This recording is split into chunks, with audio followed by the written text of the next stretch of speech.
So the community made a poll to see who the weakest champion was.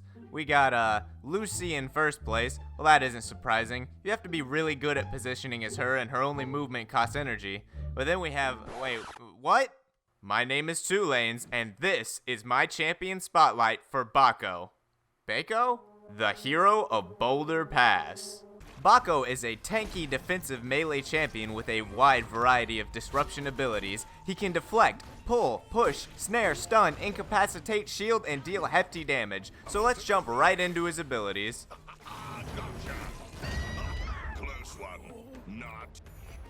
Bakko's left click is War Axe, a simple swing that deals 8 damage and also provides 1 stack per hit up to 3 maximum. Your current stacks are shown to the right of your health bar with a Roman numeral.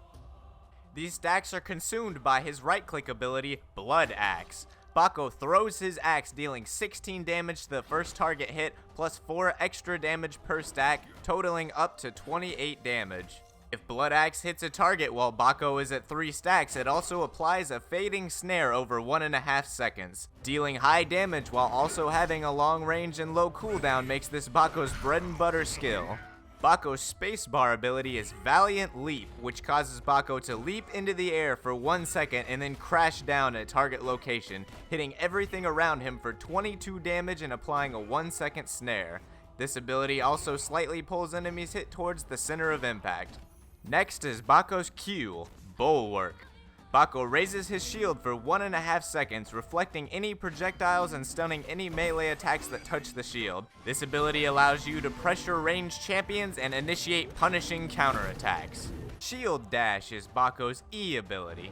Bakko rams forward with his shield, carrying anyone he hits with him. If you hit an enemy into a wall, it deals 16 damage. Pushing an enemy will also cancel any ability they are currently casting. Bakko's R is War Shout, which provides a 40 HP shield to yourself and surrounding allies for 2 seconds. Very useful for absorbing a burst of damage if you know when to use it. Bakko's EX abilities are tied to his Valiant Leap and Shield Dash. His EX spacebar, War Stomp, quickly stomps the ground, incapacitating any nearby foes for up to 3.5 seconds. His EXE, Shield Slam, causes Bakko to dash forward, bashing enemies with a shield and dealing 12 damage and applying a 2.5 second fading snare. Finally, Bakko's ultimate is Heroic Charge. Bakko charges forward with great fury, dragging the first enemy he hits with him while dealing 35 damage. After hitting something or charging a great distance, Bakko unleashes a powerful slam that does 25 damage in an area around him. As you can see, Bakko brings both bashes and blocking, boasting bountiful blows of bewildering bulk. These abilities can be further augmented by his Battlerites, so let's jump into those. His first tier talents, rights, include Adrenaline Rush, Shield Bash, and Wall Slam. Adrenaline Rush activates after using his Valiant Leap ability, causing his next War Axe to do an additional 10 damage. Unlike Sirius or Pearl's charged attack, Bakko keeps his charge if he misses, although I'm not sure if that's a bug or a feature. Shield Bash allows you to recast Bulwark, performing a Shield Bash that deals 8 damage and inflicts a 2-second weakness that makes the target deal 50% less damage. And Wall Slam makes Shield Dash inflict a 1.2 second incapacitate to enemies that are knocked into a wall. Tier 2 rights include Mobile Defense, Bravery, and Battle Lust. Mobile Defense augments Bulwark to give Bakko a 40% move speed buff while active. Bravery allows Valiant Leap to give a 33% damage reduction buff to Bakko and allies near the impact zone. And the final Tier 2 right is Battle Lust, giving Blood Axe a healing component, healing 4 health plus 2 more per stack that you have. Tier 3 rights include Axe and Shield, Shield Sprint, and Weapon Mastery.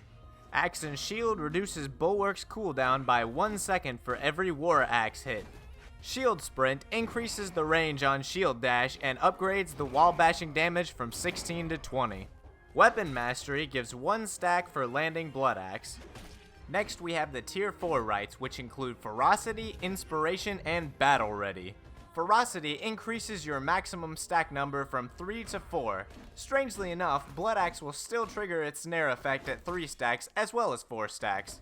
Inspiration increases Bakko's max energy by 25% and increases all energy gained from abilities by 10%. Battle Ready makes Bakko move 15% faster when he has 3 stacks.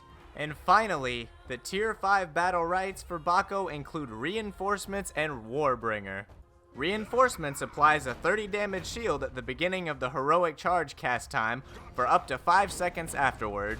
And Warbringer gives you 3 stacks when you hit your slam on heroic charge. But no slam, no stacks. Woo!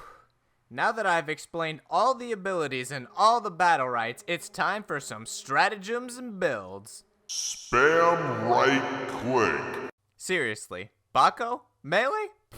Blood axes. Someone's in your face? Blood axes. Someone's far away? Blood axes. Blood axes. Blood axes are the best orcs! Wait. Left click is literally only there to build stacks for blood axes. Valiant Leap is super slow, so I usually try to wait until someone has used their movement ability or is otherwise preoccupied to go in with it. Shield Dash is also a good movement tool, especially with the right that increases its range. With that and Spacebar, you can literally go from the edge of the map to the center. For Bulwark, there's this thing that Jade always does, where they start casting Snipe and then they cancel it.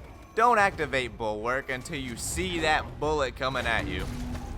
You might be tanky, but you're not immortal, so don't jump straight into 3 people, it'll end really badly.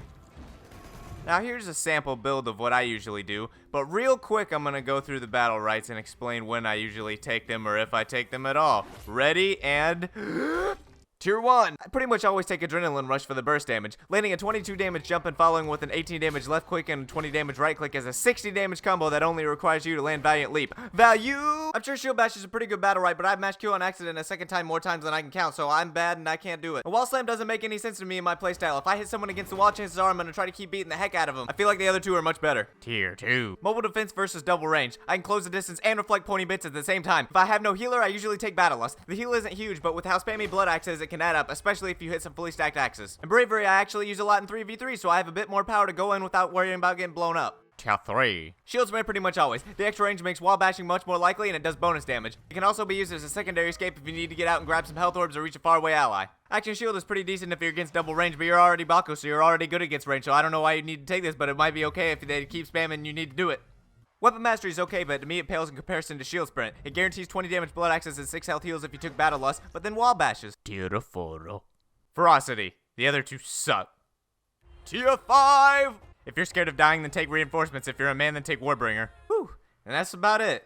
This is my first attempt at a champion spotlight. If you enjoyed the video, learned anything you didn't know, leave a like. Maybe leave a comment like, don't do the thing that you did. And you could subscribe for more Battleright content. Who should get the next spotlight? My name's been 2 Lanes and I'm out!